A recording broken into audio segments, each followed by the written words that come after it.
दोस्तों एक बार फिर से स्वागत है अपने यूट्यूब चैनल जिसका नाम है ऑफिशियल बीइंग मेडिकोज। तो आज अपना टॉपिक है कि काउंसलिंग के लिए कौन कौन से डॉक्यूमेंट्स अपने को रिक्वायर्ड होते हैं। चलो ज़्यादा टाइम वेस्ट ना करते हुए आगे बढ़ते हैं।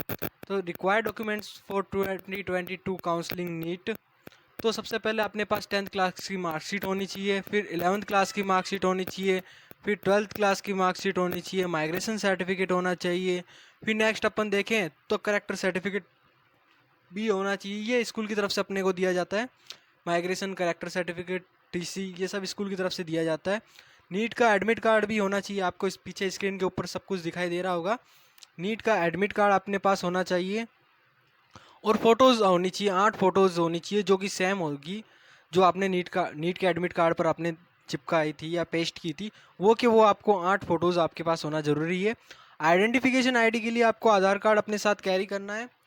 और आगे देखें, ये आप PAN card, voter ID, driving licence भी कैरी कर सकते हैं, लेकिन आप आधार कार्ड ही रख लीजिएगा क्योंकि सबके पास होता है आजकल आधार card.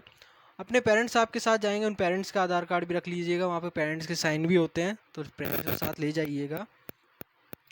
Mobile number and email ID, mobile number और ईमेल आईडी आपको वही वहाँ पे डालनी है जो आपने नीट के एप्लीकेशन फॉर्म में डाली थी।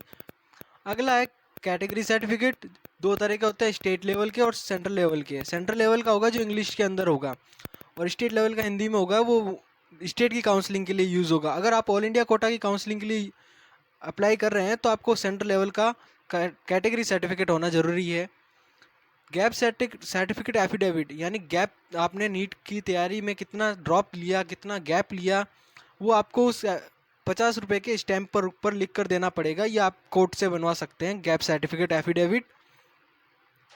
डोमिसाइल होना चाहिए, ये आपकी स्टेट की काउंसलिंग के लिए ज़रूरी है कि डोमिसाइल होना ज़रूरी है। नेक्स्ट ट्रांसफ़र सर्टिफिकेट रिसीट, ये तो स्कूल की तरफ से दी जाएगी।